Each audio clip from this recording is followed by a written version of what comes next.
Cook and read with Janhavi या चॅनलमध्ये परत एकदा सगळ्यांचं खूप स्वागत। आज आपण बघणार आहोत कडा प्रसाद, जो की पंजाबी घरांमध्ये केला जातो आणि गुरुद्वारांमध्ये प्रसाद म्हणून तो दिला जातो।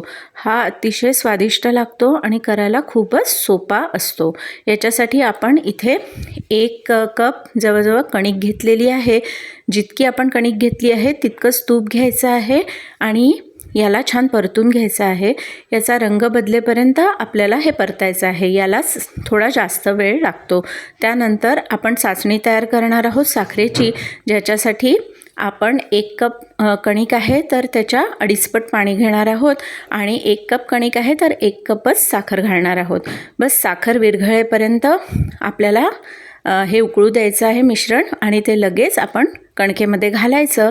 थोडीशी वेलदोडा पूड घालायची आणि आपला हा असा कडा प्रसाद होतो तयार। याच्यावर शेवटी मी थोडंसं ड्रायफ्रूट्स घातलेले आहेत आणि टेस्टी आणि हेल्दी असा कडा प्रसाद झाला तयार, जो की हिवाळ्यामध्ये तर अतिशय टेस्टी लागतो, शिवाय तो पौष्टिकसुद्धा असतो।